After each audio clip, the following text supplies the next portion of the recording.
stream is going to pop, so I'm going to keep my eye out for it. Looks like it's live now, so that means I can go ahead and share this with everyone. So, hey, this is kind of weird, right? Because normally this show would be done on the YouTube channel, and this is the first time. Not only is this the first time I'm doing a Mitch's Minute on Twitch, because, as you guys probably have already guessed, Amanda and Nate aren't feeling too good. I couldn't get a hold of Josh or anyone else. This is going to be one of those weird ones where it's just going to be me for a little bit. So if you're interested in listening to, I guess, a conversation with myself and I guess the chat, yeah, that's what's up. So hey everyone, welcome to another episode of Mitch's Mega Minute. I'm your host, Mitch. Today's episode is going to be a little bit on the shorter side, but I kind of just wanted to get over or talk over some of the really interesting series I've been kind of getting into. I recently got the Shonen Jump app, must have been 2 months ago, 3 months ago maybe. And for about $1 a month, you get access to all the new, like everything that comes out from Japan, you get that. New chapters of One Piece, new chapters of, I guess if you're into it, Boruto, or whatever. And we're gonna get into it a little bit in here. There's a great number of series that have been going on, and I think it's really cool. And we're gonna get into that. Before we get into that, real quick, let's go over the classic of channel news. I really need to update that. I actually haven't touched anything for the podcast since we started Twitch, because there was the fear that we weren't going to be able to do anything for the podcast going to Twitch because all of our stream days are taken up. So, as you guys know, you guys didn't get Persona tonight, but you will get more Ace Attorney on Thursday. We should be doing Persona on Friday. I'm not entirely sure if I'm going to be there, but we should. And Sunday will be more Final Fantasy. We're getting close to the end, guys. We're getting really, really close to the end. 1 second. You might hear my voice for just like a brief moment. If I can try to... Yeah, oh, there. Yep. There. Caught it. All right, so now I can go into the bulletin board. Hit at everyone. Party pop at the podcast. You know, my most successful endeavor. Anyways, guys, for anyone who is watching this live, thank you so much. For anyone who was watching this on YouTube, thank you so much. I just like, doing the podcast. But like I said, today's subjects are going to be a couple different manga series we're going to be talking about that is offered through Shonen Jump's app. We're also going to talk a little bit about Attack on Titan because I have been getting back into that. But let's go ahead and do the first one I've wanted to talk about for months now. But because of YouTube's weird thing where whenever we would talk about it, it would just fucking plummet and, the stream would end early or whatever fucking nonsense. Let's talk about My Hero Academia Vigilantes. I can't emphasize enough how fucking cool this series is. I think it's really, really underrated. For context at home, I don't really... My Hero Academia is a really good series. Don't get it twisted. I'm just not that into it. There's something about it that I have a hard time like really engaging with it. I'm gonna try reading it. I've tried to watch it like twice now, and I can't get through it. But I'm gonna try reading it because I have a better time reading than I do watching sometimes, just because of time. I have an easier time just like laying in bed, like right before I go to bed, and just reading a couple chapters, like, and maybe that'll do something. If you have not checked out My Hero Academia Vigilantes, even if you're not a fan of My Hero Academia, I recommend Vigilantes because it definitely takes a different turn with how that world works. The main character, who we call Scoots as a joke now, because apparently that's what will get you fucking... That violates the terms of YouTube. Scoots Boots has a very special quirk where he puts his hands and feet on the ground at the same time. He can go as fast as a tandem bike. Which, like, imagine if Spider-Man was against a wall but then transition that to the floor, and then he can just move. He like hovers, he scoots, and that's pretty much everything you need to know about him.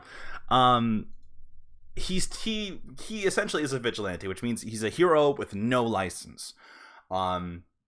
So he does like little tasks, like he helps people across the road. He'll just like stop a fight. He'll do all sorts of fun. Like he's Spider-Man. Nate said it best. He's just Japanese Spider-Man. But in a world in which being a hero, like you could be a hero with a license, or you could be a vigilante. Vigilantism is obviously illegal, but they do there's really interesting moments in this manga. I have caught up with it now, but there are really interesting moments in this manga where they discuss what exactly makes a hero. Is it the license? Is it, what makes you any different than All Might? Or literally any of those guys whose name is Eraserhead. Oh, that's another thing. Actually, I didn't really like Aizawa when I was watching My Hero Academia the first time. I felt his character was... I've seen the trope before, but with Vigilantes, you actually get like backstory for his character, and that shit was like, oh, now I actually really like Eraserhead. Now he's like one of my favorite characters. Like, that's how cool that is. So yeah, if you have not checked out My Hero Vigilantes, and like I said, if you're not a big fan of My Hero Academia, but you're still kind of interested, give Vigilantes a shot. It's definitely different. The characters are also older, being in their 20s, and obviously Knuckle Duster being like in his 40s. Oh, Knuckle Duster's so fucking good. Like, look at that motherfucker. Like, look at him. He looks like he came out of a Dark Horse comic. Anyways, Vigilantes is a total recommendation. If you have not checked it out, totally do. Fuck that one up. The next one we're going to talk about is actually a one-shot that Taikubo did called Burn the Witch. And when I said it's a one-shot, it's 60 pages. If you do not know who Taikubo is the artist and author of Bleach, a series that ran for many years, was considered one of Shonen's big three back in the day. Kubo he did Zombie Powder before Bleach, and I think he might have done another one-shot. I actually don't remember. But Burn the Witch was actually really, really charming. The less I say, the better it is, obviously. It's a one-shot. It's 60 pages. It's not the biggest read ever. But I found it so charming that I wanted to share it with you guys, because I really could see this being its own series. I hope that, like, someone picks it up for, like, maybe not even like if Taikubo could just hand off the property to like an animation studio. I think that could be really fun. Once again, all of this is going to be available on, except for Attack on Titan, all of this is available on the Shonen Jump app for $1. Go check it out. The next one is, okay, kind of need some context for this one, like a little bit. This next one is, so there was a series back in the day called Rosario Plus Vampire. The premise of said series was essentially a kid goes to a school that's meant for monsters like vampires, succubi, werewolves, witches,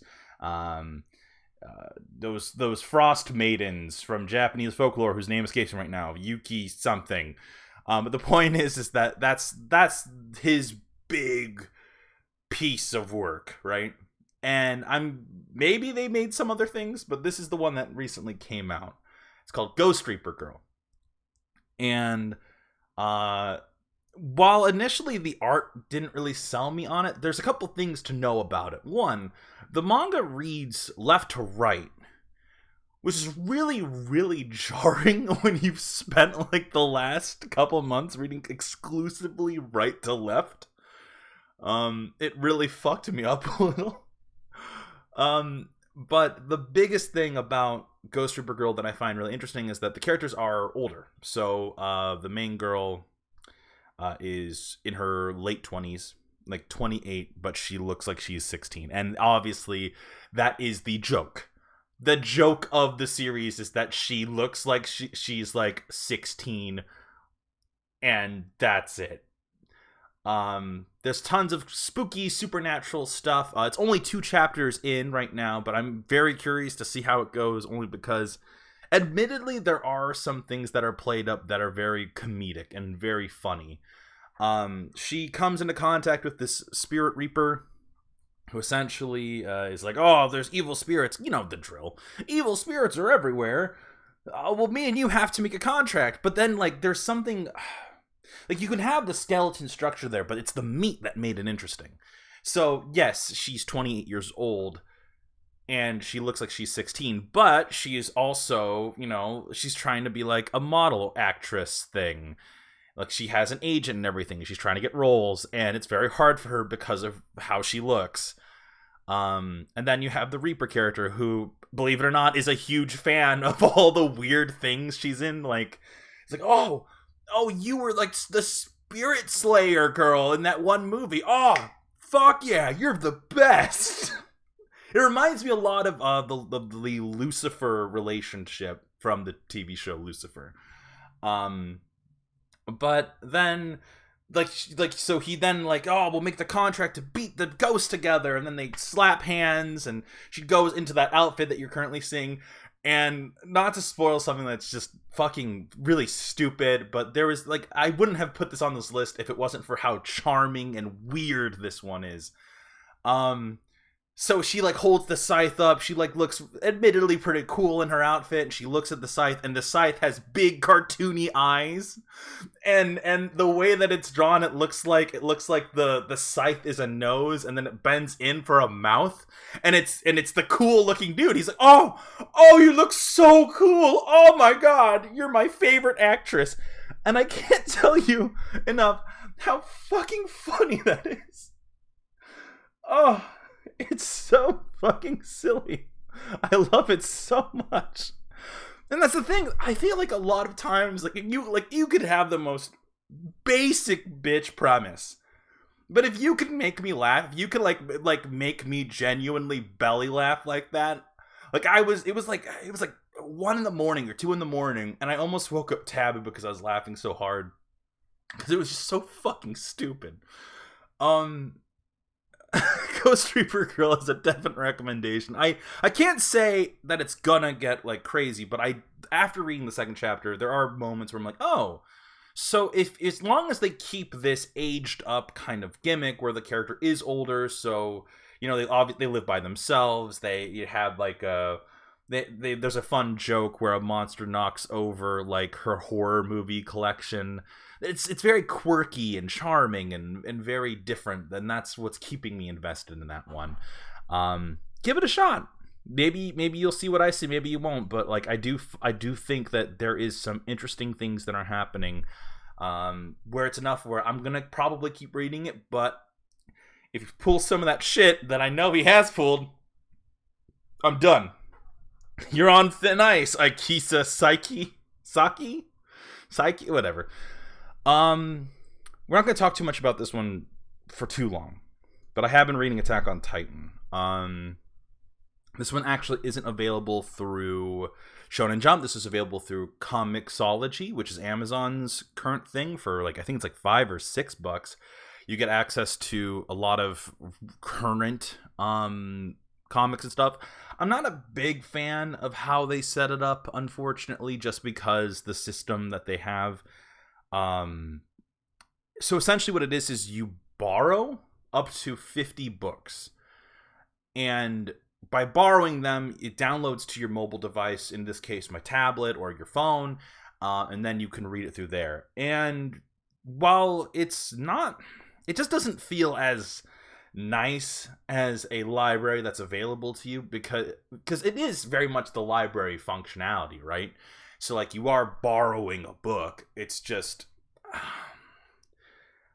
I was gonna drop Comixology until I found out that they're putting all of Shaman King on there, and so I might read that when that comes out. But anyways, there's there's a lot of really cool things happening in Attack on Titan. I have unfortunately been spoiled on a lot of the endgame stuff, and there's some stuff like, so essentially what happened was I got spoiled on a lot of stuff that's happening at the very end, where it's in its last arc. There's a lot of really interesting things. The anime has its 4th season, which apparently is not the final season, which is blowing my fucking mind because, I mean, fuck, right? But then there's also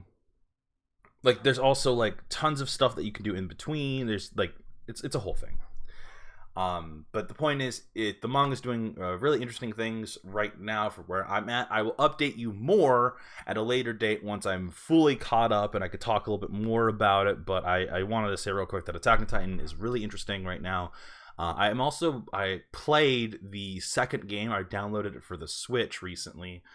And I'm playing a lot of that. That game is tricky on the Switch. So they had to die down a lot of the graphics, and they had to do some stuff to make that game function.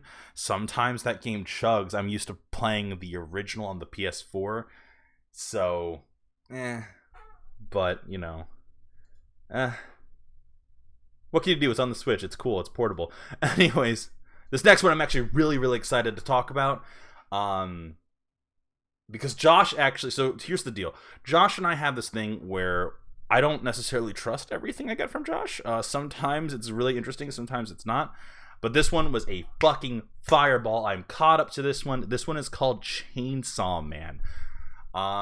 This needs an anime adaptation. I cannot express that enough.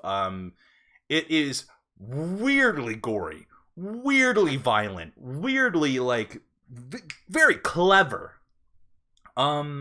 A good way of explaining this without getting into spoilers is, imagine a manga where everyone has a warlock pack from D&D, so like you make a deal with the devil essentially to gain powers, and it's really fucking cool. This series is like, the visually speaking, it really knows how to use the contrast of really dark blacks and really like it knows how to do the contrast between the black and white. Obviously, you can't do a lot of color in manga, but they know how to make it like really intense and really just flavorful. The main character, I would argue, has one of the most interesting reasons to fight.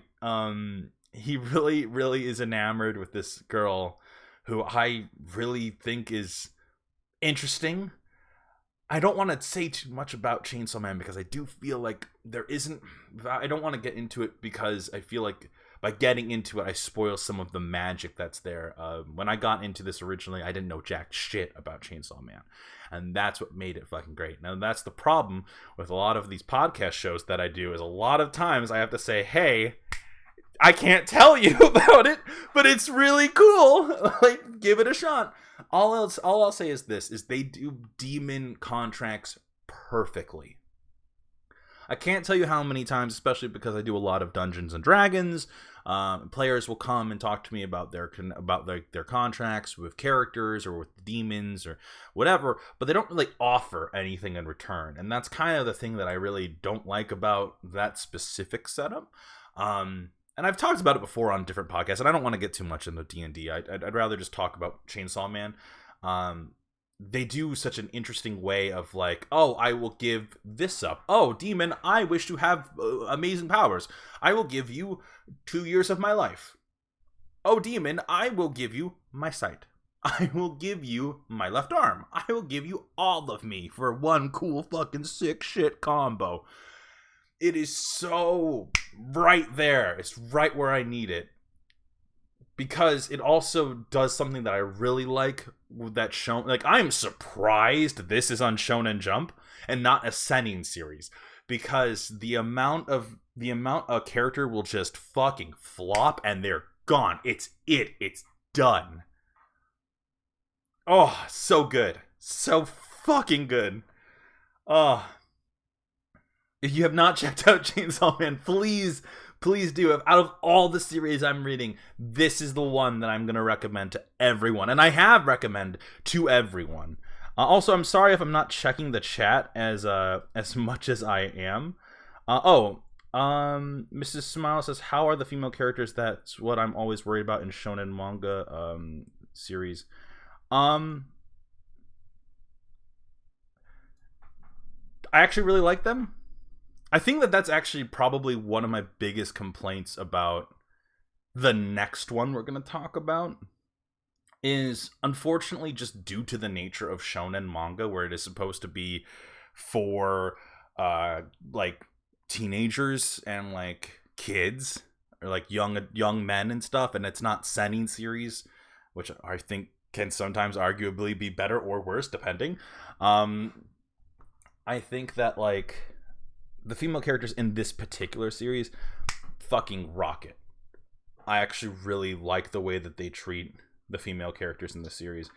Except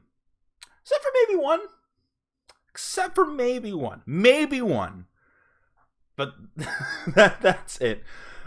Speaking of a series that I'm not 100% sure on how they treat their female characters, let's talk about one I'm actually currently reading. I started it yesterday, and because I had the day off today, I really was just like, fucking, like, let's do this. I got weirdly into it, and that's Dr. Stone. If you do not know, Dr. Stone currently has an anime adaptation that's out there right now. I think it actually was on Toonami or something like that. I can't, don't quote me on that. I actually don't know.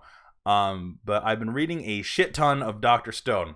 I'm not exactly 100% thrilled about how they treated the female characters in this series, which I've actually told I told Amanda that earlier, because we were chatting earlier, and I had mentioned the fact, I'm like, well, there's a lot of good things about Dr. Stone. It's not one of those things that I feel like I could recommend Dr. Stone, but I have to be careful about how I recommend it, because it's really interesting. So that's the thing. I was going into this, I had read a series called Cage of Eden. Cage of Eden, I read that when I was like a teenager. It had like, it was like pretty cool, right? It was like, you know, a bunch of people were in a plane crash, and it was on like a deserted island, but also like most of the people survived. The plane got split in half, like lost. So there's some people in one area, and there's another set of people in the other area. They're all like high school students. But then there's like not even dinosaurs. It's like prehistoric animals, like saber-tooths, big ass sloths, and like dinosaurs, and well, not dinosaurs, but you get the idea. And that was more of a horror ichi series, which was kind of a weird combination, but I loved the contrast of how it did the monsters. You know, let me see if I can get like an image real quick, and then like, because I do want to show you guys a little bit of it, because I really liked Cage of Eden's like contrast. I don't think it aged that well, but I think that like the contrast of like the detailed shots. So there's here it is. Okay, so I got a JPEG here. Let me see if I can put it up real quick. Just bear with me for a moment. So here's a shot of like some of the monsters that were actually like used for Cage of Eden. The way that they were drawn, like the first time I read this series, and seeing the contrast in that moment was like, I need to be more clear. I read this when I was a teenager, and so when like everything's pretty much run of the mill, you know, shonen stuff, where it's like, oh, the girls are pretty cute. Oh, their panties seem to be going fucking everywhere. And you know, like everything's pretty good, but then you get to like, you see the fucking monsters, and like the harsh contrast of how detailed the monsters are versus how little detailed the characters are, like because they're drawn in manga form, really lends to this like the sense of dread. There's some sort of design contrast that really works well for it. And I read this at like, maybe it was like 1 o'clock in the morning, 2 o'clock in the morning, and it was like in like a open space. Like this is back when I lived with my folks, and there was like this open space in the computer area, and like I got like really fucking scared. Like I felt like a fucking chill down my spine. That stuff was great. it was awesome. I don't think it aged that well, mind you. But at that time, I didn't really embrace horror series the way that I do now. So it's very different. It's a very different feeling now looking back on some of that stuff. But there was just some moments like, oh, it's haunting. Oh, so good. But let's go back to Dr. Stone real quick. So Dr. Stone, if you do not know about this series, it was kind of everywhere last year. Dr. Stone is I forgot literally. I've been reading every chapter for I've read 85 chapters, and I'm like, that guy's name is he's that guy's Dr. Stone, right? The guy in the center is Dr. Stone. That's right. Yeah, sure. So he essentially is the first one to wake up after this huge cataclysmic event happens that kind of freezes everyone in stone. He's one of the first people to awaken, just due to some random circumstances that he kind of begins to figure out. He begins to understand why exactly he's the one that awakens. There's something that I can't quite put my finger on about Dr. Stone that I really like, but I'm going to try my best to articulate it. I was expecting Cage of Eden when I picked up Dr. Stone. Probably because of the isolationist kind of idea, where it's everyone in the future in this case, instead of being on a random island, everyone in the future is kind of, it's oh, there's probably some sort of monster, or maybe the greatest monster was man, or some shit like that, But the thing that really keeps me with Dr. Stone is this very interesting way of how they explain every little detail about what they're doing. And I know that doesn't sound interesting, but let me explain real quick. So part of what makes Dr. Stone really interesting, without going into spoilers, is there's a conflict between the main guy, Dr. Stone, and we're going to call the other guy Badass Tarzan. So essentially, Dr. Stone figures out how to awaken people from the stone slumber. He does it to get his best friend out. And then in a ditch effort to, almost a panic, they awaken this guy to help them fend off against some lions. Badass Tarzan, Tsubasa, I remember his name, but I don't remember fucking the main character's name. Tsubasa essentially is just imagine if a little teenage you is oh, what's the coolest character you can think of? Long fucking hair and ripped to shreds, but in a cool stoic way, not a bodybuilder way. This guy, he looks like if he punches you, his whole body's rippled with just fucking muscles and shit, and he has a big spear, and he kills the two lions and makes a fucking cape out of it. He looks like a badass, right? So Dr. Stone, Mr. Onion over here, has to essentially, they realize that they are coming to terms psychologically. Dr. Stone wants to awaken everyone, every person who ever was frozen, and Tsubasa wants to rule the world.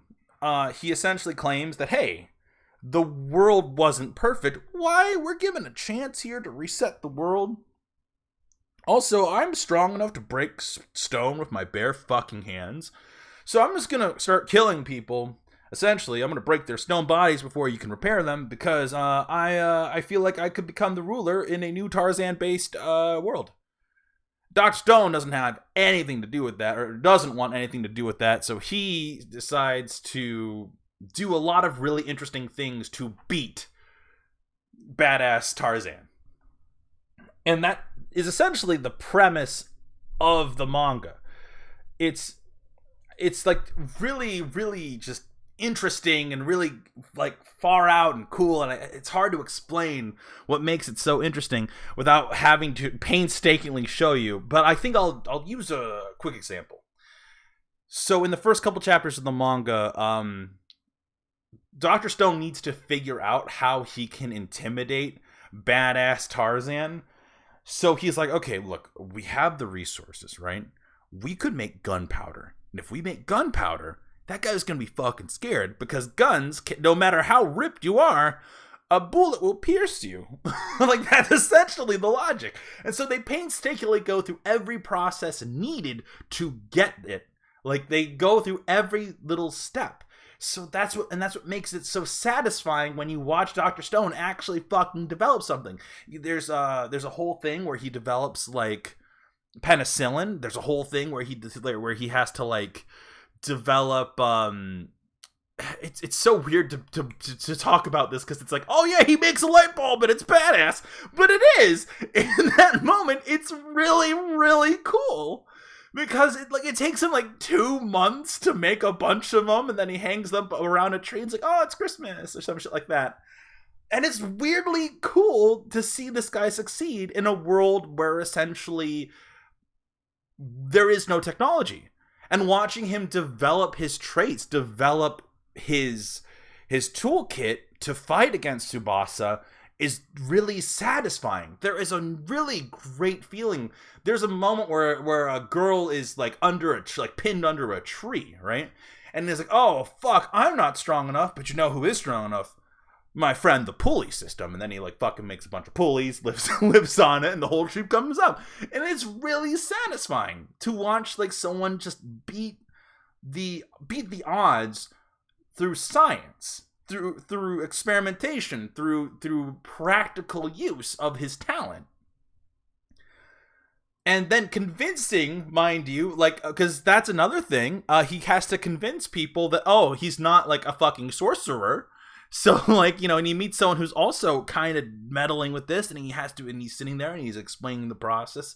And that character becomes, you know, a avatar for the audience, because he has questions, and obviously Dr. Stone's going to tell them to him.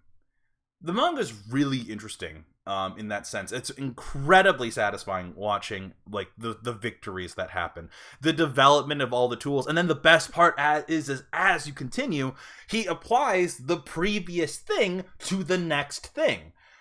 There's this one moment where like, oh well, like I need to find a way to win these people over, and he finds like the necessary stuff to make like ramen, like real basic ramen, right?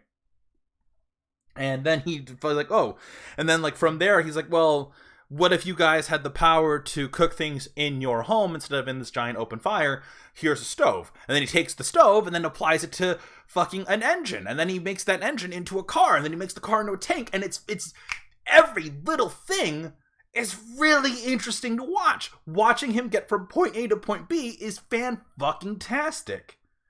And then watching him develop these plans, watching him like kind of like figure this shit out along with these other people who help him along the way is really cool. So if you have not checked out Dr. Stone, it's kind of one of those ones where I have a hard time recommending it. See, it's not like Chainsaw Man, where Chainsaw Man just has this really interesting, like far out kind of idea. Dr. Stone is an idea that has been done before, but it's done in such a satisfying way that I would recommend it to people who are in the mood for that particular story. Also, I only now realized looking at him that he's anime Jimmy Neutron, and it never sat there. It never fucking connected in my mind that, oh, this is anime Jimmy Neutron. Fuck. So anyways, I'm pretty sure that's everything. Oh, there is one more. I actually need like a minute to go collect the thumbnail for this one. Hang on 1 second. There is actually one more one that I have read. Shit. Let me just double check it here. There's actually a couple of different ones that I have read too. There's but I haven't caught up with them, or I haven't gotten to a point where I can feel like I can talk about it. Like, because I don't know, I don't want to be like, hey, you should check this out, and then it's like, oh, Mitchell, this one's the most problematic of them all, and I'm like, oh fuck. Like, there is one more. As I'm sitting here and I'm like, man, where the fuck did it go? I can't actually remember what it's called, but oh shit, okay, it's called Time Paradox Ghost Rider. Let me go ahead and get this one up real quick. This one actually probably is the most interesting one out. Like, I wouldn't say it's the most interesting one, but it is definitely one that I wasn't anticipating to be something that has like hooked me the way that it has. Where did it go? Oh shit. Okay. That's weird. Oh shit, hang on. Okay, the image is not coming up. 1 second. Okay, there we go. There it is. There's the JPEG. Oh yeah, just take the whole fucking page. Why the fuck not? All right. Ghost Rider Paradox. All right, so Time Ghost Rider Paradox. Okay, so this one actually is really interesting. This one actually is like, the premise is the premise is really far out. So here it is.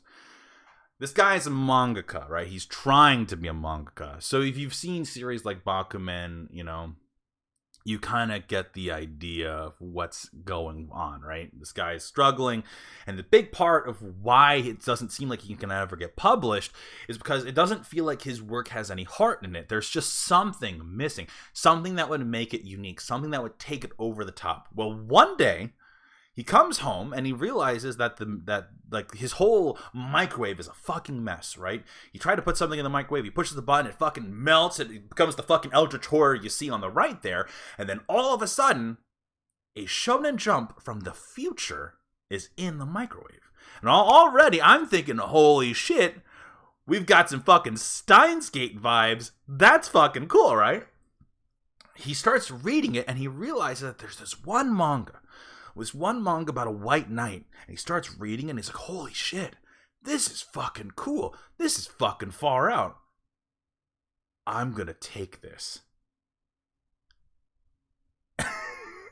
this Shonen Jump from 10 years in the future, I'm gonna take this character. I'm gonna take it, and I mean, what harm is there in stealing from the future?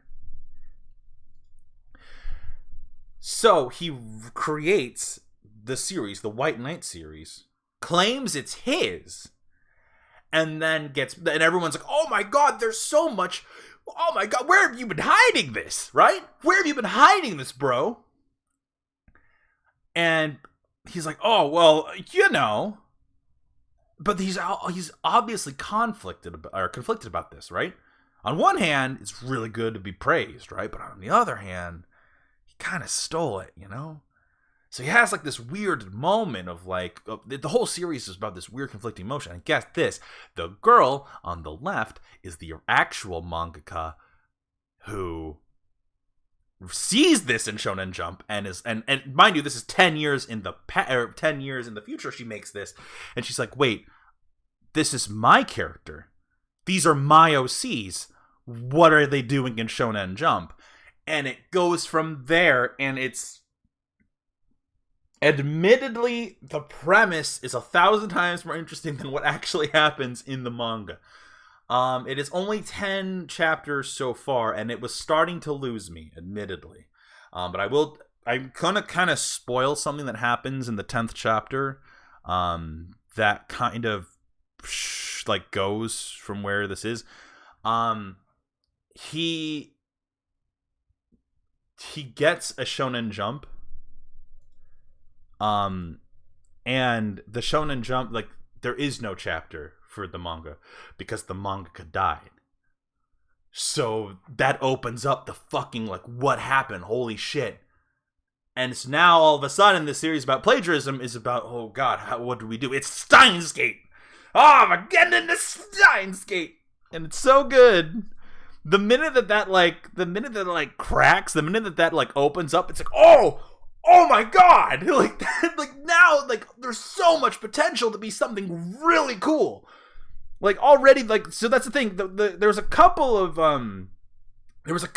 bits where it was kind of losing me, but holy shit. So she dies. So what does that mean? How can you save the future? What happens? What is something that happens in the past that makes it so that she eventually dies? What happened? And and I'm not sure about you, but I get weirdly invested in stories like that. So I'm like, oh my god, it's oh, that's a really good twist. So anyways, I get like weirdly like into this stuff. Like if you can get me into like a series, like I will not shut up about it. That one really got me. Like, holy shit. I was gonna end this stream, but I'm sorry. There's one more. I've been reading. It's only 4 chapters right now, but I do want to talk about it. And I want to get the image up because I actually totally forgot about it until like just now. Have you ever seen the movie It's Hard Fuzz? Is that what it is? I feel like I fucked up the name. I feel like that's not what it's called. Shit, hang on a sec. Let me just go ahead. I'm trying to get like the actual image for this thing. But if you've ever watched any like cop series where it's the 2 partners, there's tons of them out there, obviously. There's like I'm like blanking on all of them. Hot Fuzz! It's Hot Fuzz, not Hard Fuzz. Hard Fuzz is preferred. Yeah, Hot Fuzz. There you go. Thanks, Joe and Diego. I actually really appreciate it. So we're gonna talk a little bit about a series that's only 4 chapters right now, but it's called Hard Boiled Cop and Dolphin. I kind of cropped the image here. So this one cop, super good cop, right? Fucking beats the bad guys. Classic Die Hard kind of shit. Gets transferred over to one of Japan's islands. And his partner is a talking dolphin that's a big buff man who's right over there on the left. I don't know how else to work this. But this is one of those ones that I don't know how I feel about it. And I won't know how I feel about it until it continues. I'm saying this all because the premise itself sounds so stupid. But also, I want to know. I want to know where this goes. So essentially what it boils down to is this guy gets transferred to one of the islands. He discovers that the police there are kind of lax. Not much happens. Much like Hot Fuzz. But they discover that there's this little girl who kind of wanders around, and her daddy is like somewhere out there, he's a cop too. And that's when they discover that the dad is a big buff dolphin dude who's like a wise ass cracking fucking dolphin man. And there's some weird aquatic shit going on. Like there's like one of the criminals is like an octopus dude who like throws explosives and shit, and it's kind of implied that the little girl has a power of some kind where she'll look at like, it's like the innocence of a 5-year-old where she looks at something and she just says like something about like an object. So she'll be like a punk starfish, and all of a sudden the starfish is a huge brooding dude with punk attire on. He's like, hey, watch what you're fucking doing. And it fucking walks away, and it's like, oh shit. So there's like there's something interesting there. And apparently the most interesting hook with this one is the fact that the little girl was kidnapped by a cult at some point. There's a weird story that involves the little girl being kidnapped by a cult and the dolphin saving her. And there's something about that that's really keeping me like into this series. Like I'm really like that's literally the hook in this one. Is I'm like, what happened there? I want to know. I'm gonna keep reading. This isn't one of those series that I'm 100% on, but it has a lot of potential. It has like really interesting ideas going on. And with that being said, I think that's a really good place to end the stream. I wanted to say thank you so much for tuning in. I know this is not our normal content, and it's been a very long time since I've done a Mitch's Minute, but I've been very excited and happy, obviously, to talk to all of you and to kind of tell you about all the weird manga that I've been into. And I hope that you guys enjoyed me just ranting and rambling about manga. I'm trying to get back into reading as much as I can. Outside of that, there is some games that I've been playing. I've been playing a lot of Ghost of Tsushima lately, and I played a lot of Attack on Titan on the Switch, obviously, as I told you guys earlier. I got back into 14 a little bit. I've been watching Attack on Titan Season 3. I'm trying to catch up for when like in terms of the anime because I haven't watched it. I only read it.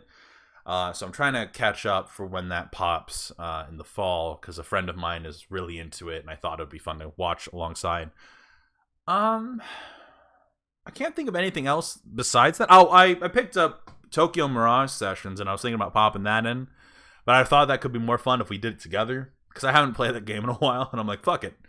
I don't remember that game very well, actually, because that was back when it was on the Wii U. Anyways, I'm rambling at this point. Thank you all so much for watching another episode of Mitch's Minute. I will catch you guys soon, I promise. Oh, before I go, there is one tiny thing I have to do. Amanda has sent me the image of the scythe from the Reaper slaying girl from earlier that we were talking about. This thing fucking cracks me up. Like, holy shit, take a look at this fucking shit. She's all like ready to rock, and then this motherfucker's like staring down, and the weird part is like he gets like blushy and like he's all excited. He's like, "Oh my god, you look so cool, Chloe!" Like, it's like so fucking stupid. Oh, I love it so much. Anyways, I think that'll be the thing we're gonna end this on. It's just, this guy is so happy. Look at him. He's so fucking happy to be like, imagine if your favorite actor was like, quick, turn into a weapon. Become my sword. So fucking stupid. Anyways, I'll catch y'all next time. Have a good night, guys.